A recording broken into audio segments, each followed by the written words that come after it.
오늘 말씀 여러분들과 함께 구원받은 증거라는 제목으로 함께 살펴보고자 합니다.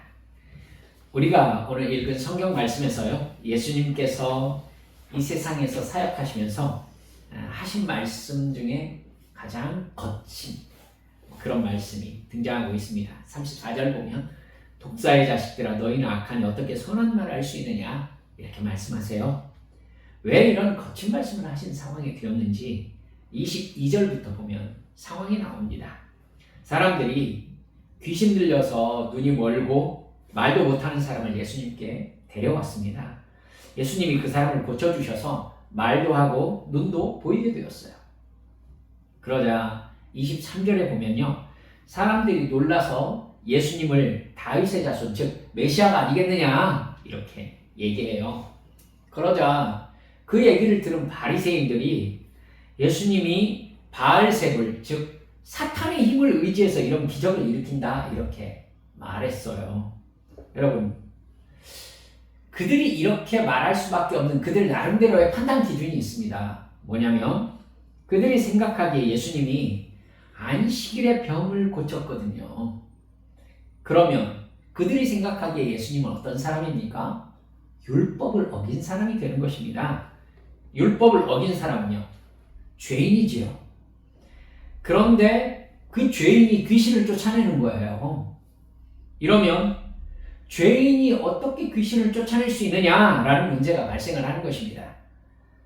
그러면은 그들의 머릿속에서 자연스럽게 결론이 어떻게 나오겠어요? 그들이 만들어낸 설명이 귀신의 왕의 힘으로 귀신을 쫓아낸다 이렇게 말할 수밖에 없는 거죠. 예수님은 그들에게 대답해요. 야, 누군가에게서 귀신을 쫓아낸다는 건 영적 싸움에서 이기고 지는 상황인데, 그렇죠. 귀신이 그 사람에게서 나가고 싶어 하겠어요? 나가고 싶어 하지 않습니다. 근데 그걸 제압하고 나가게 한 거잖아요. 그럼 영적 싸움인 겁니다. 그럼 너희들이 생각할 때 사탄이 사탄과 싸워가지고 사탄을 쫓아낸다는 것이냐? 이게 말이 된다고 생각하느냐? 이렇게 말씀을 하신 겁니다. 그리고 31절에서 너희들은 귀신을 쫓아내는 성령을 모독한 사람들이다. 성령을 모독한 사람들은 이 세상과 영원한 세상에서도 용서받지 못한다. 이렇게 딱 잘라 말씀하세요. 그리고 오늘 우리가 읽었던 본문, 나무는 열매로 아는 것 아니냐. 열매가 좋으면 나무도 좋은 것이고 열매가 나쁘면 나무도 나쁜 것이다. 그러면서 바리새인들에게 이 독사의 자식들아, 너희들이 하는 말을 들어보면 너희들이 악하다는 것이 증명되고 있다. 마음에 가득한 것이 입의 말로 쏟아져 나오게 되어 있기 때문이다. 선한 사람은 선한 말과 행동을 하고 악한 사람은 악한 말과 행동을 한다. 여러분, 이 말씀은요, 예수님의 처음 설교인 산상설교에서도 아주 중요하게 결론에서 다뤄졌습니다. 마태복음 7장 16절에서 20절까지를 보면 예수님이 오늘 본문과 똑같은 말씀을 이전에 이미 하셨어요. 그들의 열매로 그들을 알지니 가시나무에서 포도를 또는 엉겅퀴에서 무화과를 따겠느냐. 이와 같이 좋은 나무마다 아름다운 열매를 맺고 못된 나무마다 나쁜 열매를 맺나니 좋은 나무가 나쁜 열매를 맺을 수 없고 못된 나무가 아름다운 열매를 맺을 수 없느니라. 여러분, 여기에서 열매는 뭘 가리키죠? 행동을 가리킵니다. 행동. 그러니까 너희의 마음이 좋으면 너희들의 말과 행동이 좋을 수밖에 없다. 너희 마음에 악이 들어있으면 너희들의 말과 행동이 악으로 나올 수밖에 없다. 악한 행동은 너희들이 악하기 때문인 거다. 이렇게 말씀하신 거예요. 여러분, 그러면서 예수님이 굉장히 중요한 포인트로 말한 순서가 있어요. 왜냐면은 관계 안에서 보이는 행동을 통해서 그 사람이 누구인지를 안다는 겁니다. 여러분, 이게 성경의 굉장히 중요한 원칙이기 때문에 꼭 기억하셨으면 좋겠어요. 오늘 설교의 핵심 포인트입니다. 열매로 뭘 안다? 나무를 안다. 여러분, 나무로 열매를 알 수 있나요? 나무로 열매를 알 수는 없다는 거예요. 오늘 말씀에 보면은 나무도 나쁘고 열매도 나쁜 거고, 열매가 좋으면 나무도 좋은 거다. 그러니까 나무가 좋은 나무인가는 뭘로 나타난다? 열매로 나타난다. 그럼 그 사람이 선한 사람인가는 뭘로 나타난다? 선한 행동으로 나타난다. 이렇게 예수님께서 말씀하신 겁니다. 예수님의 이 말씀은요, 우리에게 여러 가지 생각을 하게 합니다. 먼저 우리 성도들이 가장 중요하게 기억해야 될 전제가 기독교는 마음의 종교가 아니다. 무슨 종교다? 행동의 종교다라는 것을 꼭 기억하셨으면 좋겠습니다. 여러분, 우리나라가 가장 큰 종교적 영향을 받은 불교를 비롯해서 모든 종교는요, 마음, 즉 생각이 어떤가에 주안점을 두고 있습니다. 하지만 이 생각 혹은 마음의 상태, 여러분, 제가 전도를 해보거나 설교를 하면서 교회에 오신 성도들과 대화를 나눠보면 마음의 평안을 얻기 위해서 교회에 나왔다라고 말하는 사람 되게 많아요. 여러분, 의외로 참 많습니다. 마음의 평안을 얻기 위해서. 여러분, 불교는 이 부분에 대해서 굉장히 특화된 종교예요. 여러분, 마음의 평안을 얻기 위해서 산으로 가잖아요. 여러분, 원래 불교가 산에 있던 종교는 아니었다고 합니다만은 마음의 평안을 얻기 위해서 종교를 가지는 거예요. 여러분, 그러면은 그 종교는 마음의 상태에 주안점을 두게 되겠죠. 여러분, 그러면 제가 단언코 얘기합니다. 그 종교는 종교가 아닙니다. 반드시 개인주의와 상황주의에 빠지게 되기 때문입니다. 여러분, 마음처럼 주관적인 개념이 어디가 있어요? 그렇죠? 마음이나 생각이라는 것은 지극히 주관적인 개념이기 때문에 여러분, 예를 들어서 착한 마음을 가져야 구원을 받는다고 해보십시다. 그럼 이렇게 물어야죠. 착한 마음이 뭐예요? 착한 마음이 뭐예요? 여러분 마음이 이제 막연해질 겁니다. 누구도 정확하게 착한 마음이 이런 마음이다 라고 개념을 설명할 수 없습니다. 누구도 설명할 수 없다는 것은 여러분 실체가 존재하지 않는다는 뜻입니다.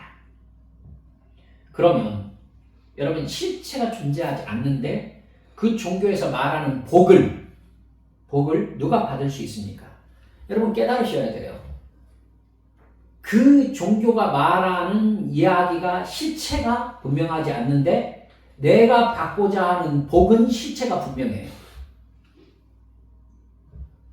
복이 우리는 돈 벌고 내가 좀 건강하고 우리 자녀가 돈 많이 벌고 형통하고 말은 형통이지만 모든 게 사실은 돈으로 집약되잖아요. 돈 많이 벌고 건강하고 이러면 사실은 종교에게 더 이상 바라는 건 없지 않습니까?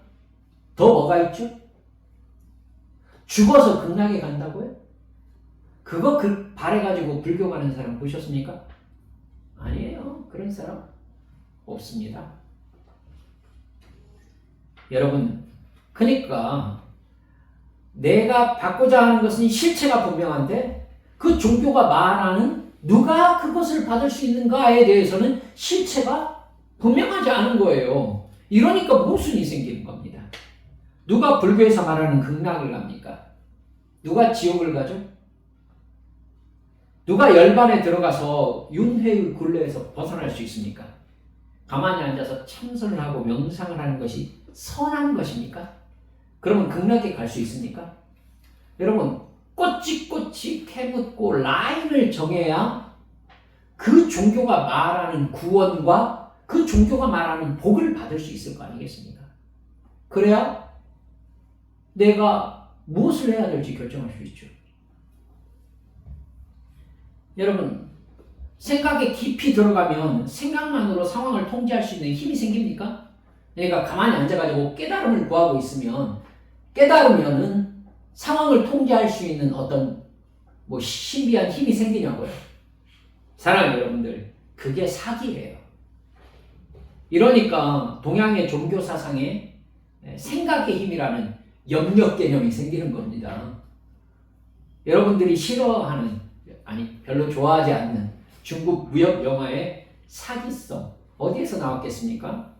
중국을 지배했던 종교에서 나온 거예요. 무슨 종교? 생각이 곧 힘이 되고 상황을 통제할 수 있는 영향력을 끼칠 수 있다는 그 사기에서 나온 거예요. 여러분, 거짓말이에요.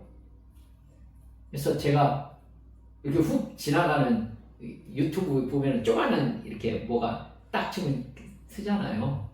근데 뭐 중국 무협 열심히 수련한 사람이 격투기 이렇게 한 사람하고 이렇게 실제로 무술이 무슨 효과가 있는가를 겨루는 게 나오더라고요. 너무 처참하게 두들겨 맞던데요. 맨 처음에 막 기를 뭐 어쩌면서 그 무술의 뭐 기수식을 막 열심히 하고 그 다음에 곧바로 두들겨 맞더라고요. 생각의 힘? 장풍? 거짓말이라는 거 다 알고 계시잖아요. 그렇죠? 근데 왜 종교에서는 그것을 신뢰하는 듯한 모습을 보일까요? 저는 그래서 종교인가 보다 라는 생각을 했었습니다. 좀 더 나아가 볼까요? 선행에 대해서 얘기해 봅시다. 생각의 종교에서는 선행의 기준 역시 지극히 개인적이고 주관적일 수밖에 없습니다. 이렇게 여러분께 함께 여쭤봅시다. 사람을 많이 죽인 살인자가 있다고 해보십시다. 그 사람이 개과천선에서 적게 살인하면 선행입니까?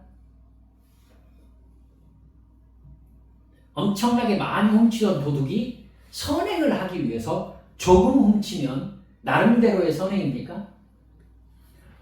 그 도둑에게는 대단한 선행일 수 있겠죠.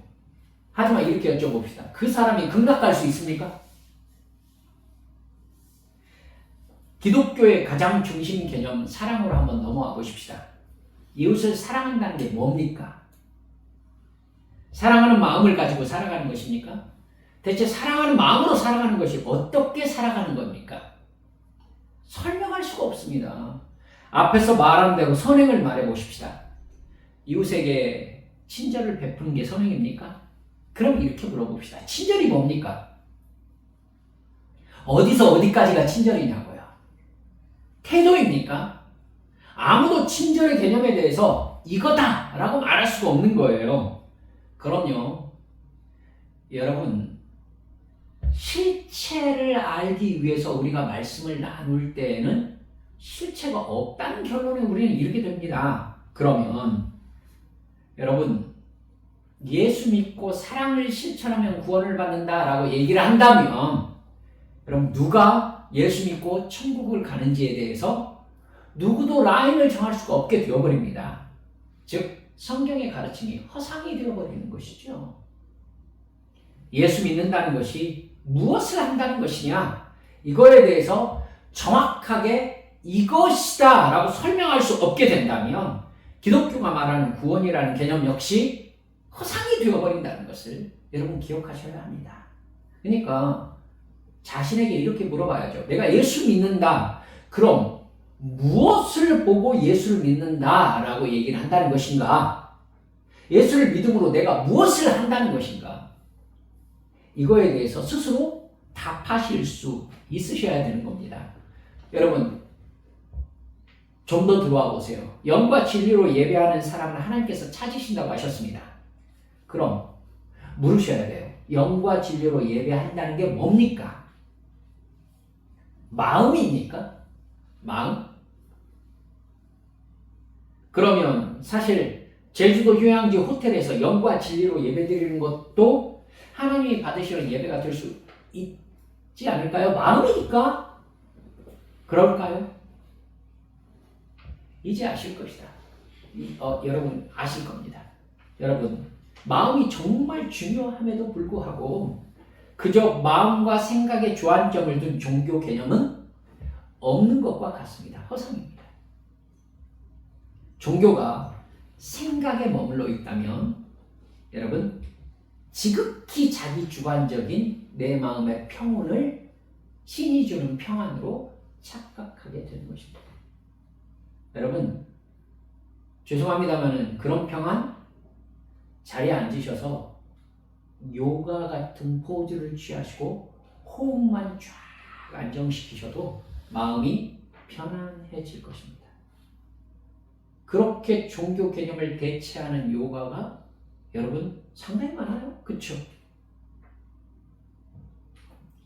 사랑하는 여러분들, 마음의 가치는 행동으로 드러나게 되어 있습니다. 구체적인 행동이 없는 마음은 허상, 환상, 망상입니다. 즉 어떤 종교가 종교일 수 있으려면 그 종교의 세계관과 가치관이 명확해야 합니다. 이게 확립되면 그 세계관과 가치관에서 비롯되는 옳고 그름의 기준이 명확해지는 것이죠. 그렇게 확실하게 정해진 종교 행동을 따라 말하고 행동을 해야 그 종교인입니다. 그 사람이 그 종교에서 말하는 구원을 받습니다. 그 기준을 따르지 않는 사람은요, 적어도 그 종교가 말하는 구원을 받지 못하는 것이죠. 지옥에 간다는 겁니다. 이것이 종교에서 사실은 가장 중요한 부분입니다.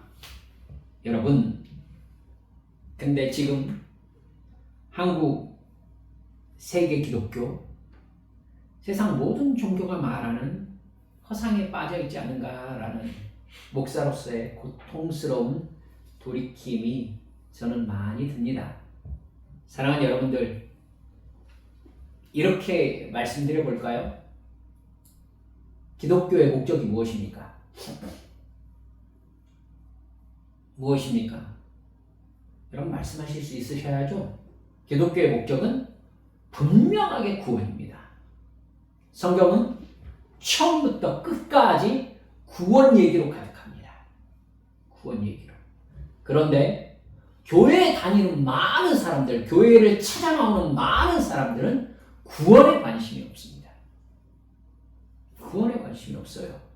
그저 이 세상에서 내가 바라는 소원이 이루어지는 종교 개념을 가지고서 예배를 드리러 나옵니다.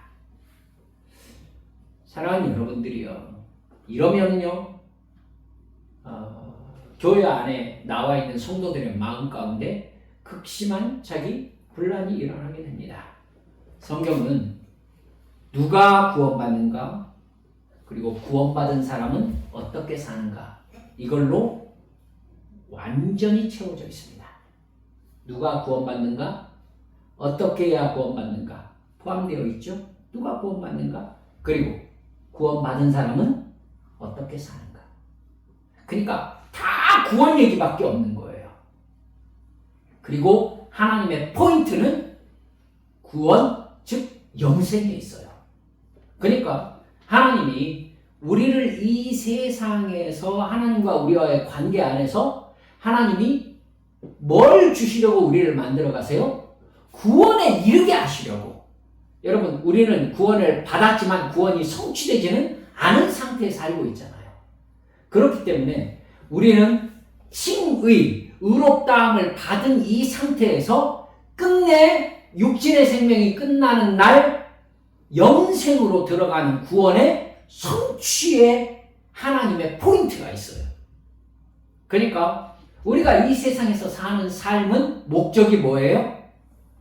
영원한 영생에 들어가는 준비를 하는 거예요. 이것을 광야 생활이라고 하잖아요. 여러분, 출애굽 1세대, 즉 광야에서 40년 동안 그들이 산 삶은 무엇을 위한 삶이었어요? 하나님의 백성으로 변화되는 삶이었어요. 그렇게 하나님의 백성으로 변화된 삶, 즉 예수 그리스도를 주로 믿고 시인하는 삶이 이 세상에서 확정된 사람이 여러분 가나안에 들어가고, 즉 천국에 들어가는 겁니다. 그러니까 이 세상에 사는 삶의 목적은 영원한 천국에 들어가는 믿음을 가지게 되는 것입니다. 이제 여러분 아실 겁니다. 이 세상에서 그 믿음을 온전히 가지는 것 쉬웠습니까? 여러분, 제가 여러 번 말씀드립니다. 이 세상에서 예수 믿는 것처럼 힘든 일이 없습니다. 예수 믿는 것처럼 힘든 일이 없어요. 따라서 여러분 죄송합니다. 구원받는 것처럼 힘든 일이 없어요. 하나님을 만나서 성령 충만을 받기 전에는, 그래서 내가 온전히 거듭나기 전에는 누구도 영생을 받을 수 없습니다. 여러분, 이 문제가 얼마나 처참한 문제인지 아십니까? 지옥이 얼마나 처참한 장소인지 아십니까? 근데 이 문제를 교회에서 중요하게 다루지 않고 새신자반에서 15분 만에 천국을 보내버립니다. 절대 저는 그렇게 천국 갈 수 없다고 여러분들께 계속해서 말씀해 왔습니다. 사랑하는 여러분들이야. 기독교의 목적은 이 세상에서 돈 벌고 행복하게 사는 삶이 아니라, 마음의 평안이 아니라, 감동이 아니라, 기쁨이 아니라, 여러분 구원입니다.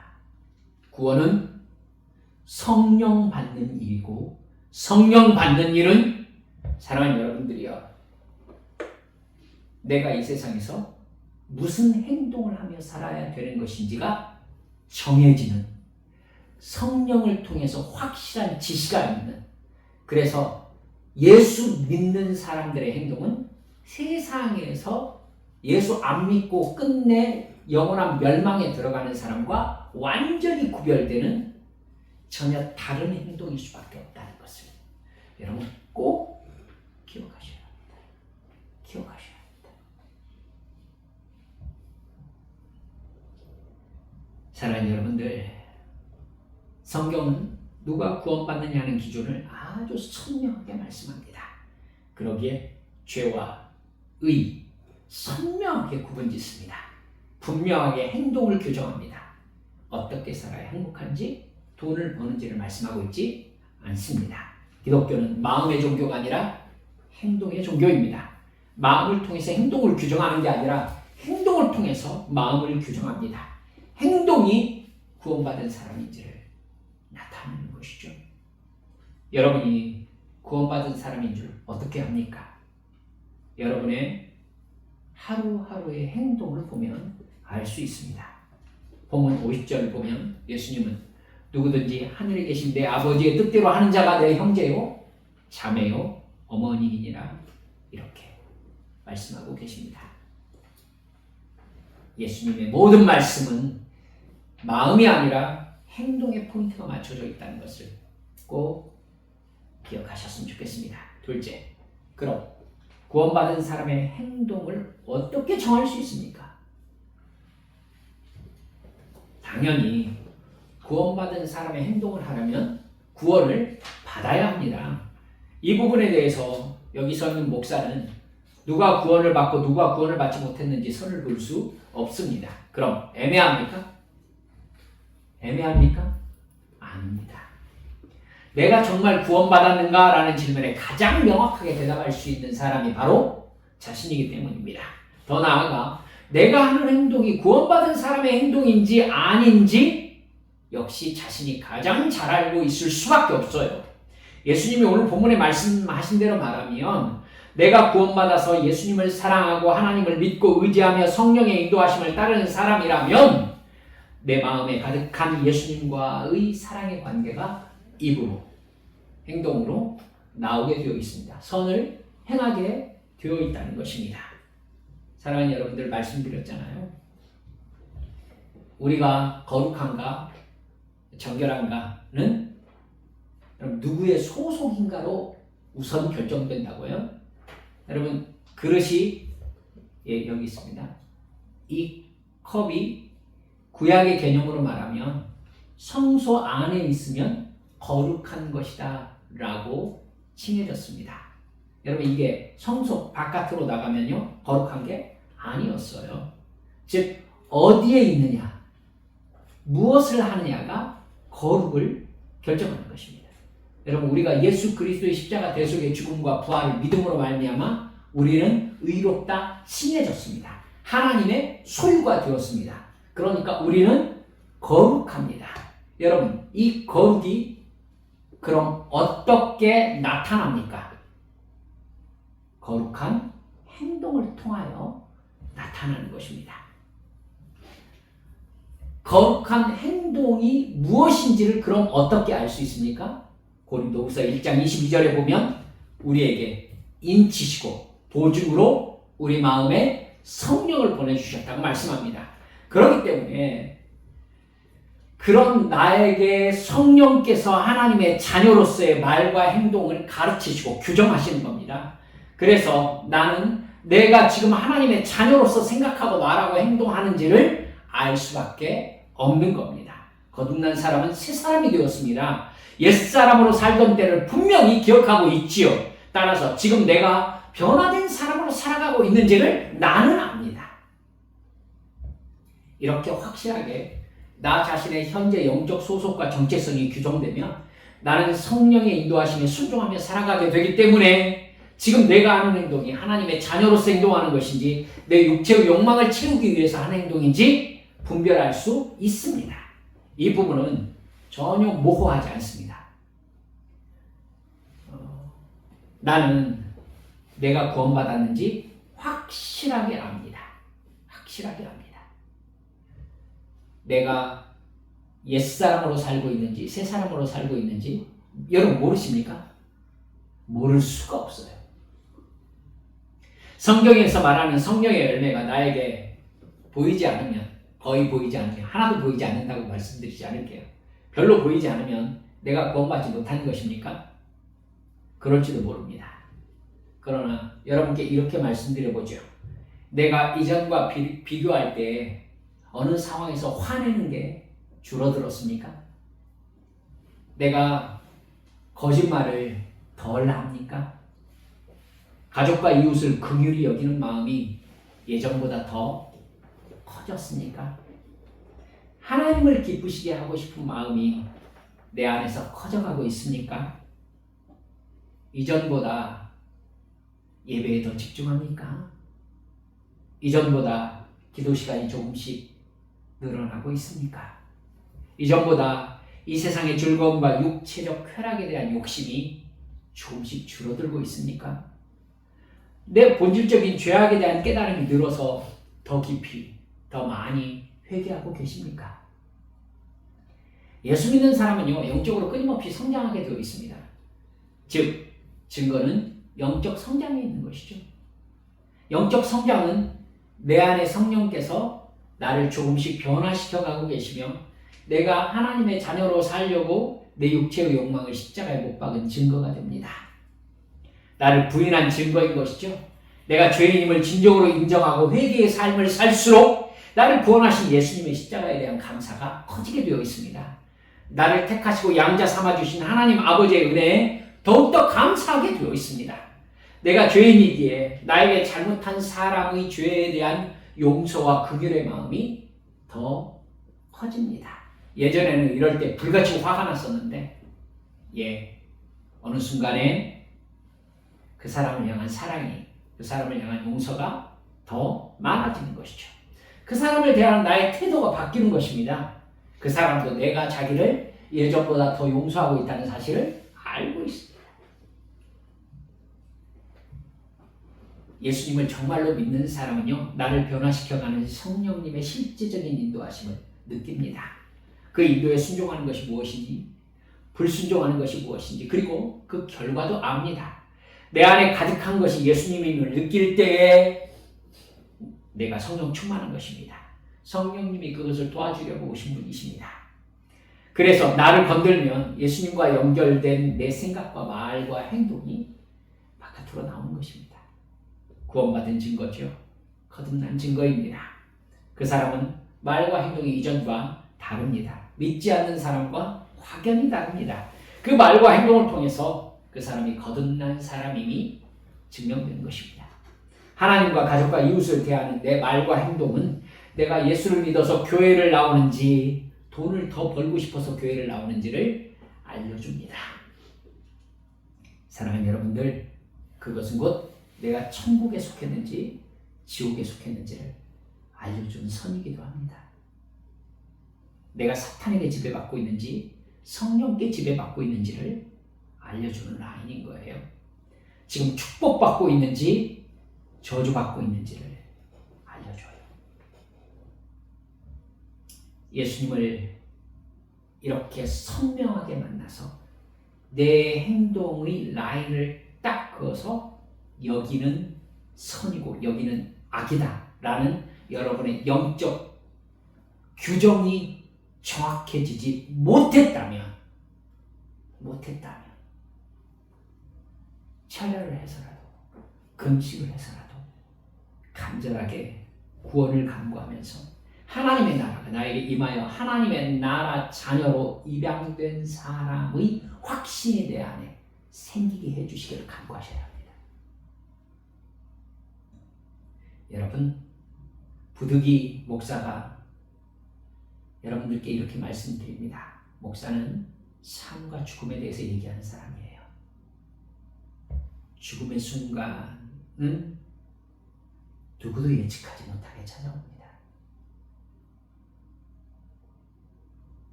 그 죽음이 준비되지 않은 사람은 엄밀하게 말해서 세상에서 가장 불쌍한 사람인 거예요. 그 죽음 끝이 아니라 그 이후에 영원한 시간이 기다리고 있기 때문입니다. 이걸 모르는 사람은 모르는 사람으로 살아요. 근데 아는 사람은요. 아는 사람은 적어도 죽음의 순간에 내가 어떻게 해야 되는지 정확하게 여러분 결정되어 있어야 됩니다. 그리고 그걸 기준으로 해서 나의 현재의 시간을 여러분 규정하는 거예요. 영원의 시간을 통해서 나의 지금의 시간에 뭘 해야 될지를 결정하는 겁니다. 그렇기 때문에 그 사람의 삶은 선과 악이 선명하게 구분되는 삶을 살 수밖에 없는 거고요. 사랑하는 여러분들, 예수님을 철저하게 믿읍시다. 성령의 인도하심에 민감하게 반응해서 인도하심에 순종하며 살아갑시다. 우리도 마음에 예수가 가득해서 선한 존재에게 속한 선한 행동으로 나의 구원을 확신하며 하나님께 영광을 돌려드리는 믿음의 성도들 모두 되시길 주 예수님의 이름으로 축원합니다. 함께 기도하십시오. 여러분께 이렇게 여쭙니다. 구원받으셨습니까?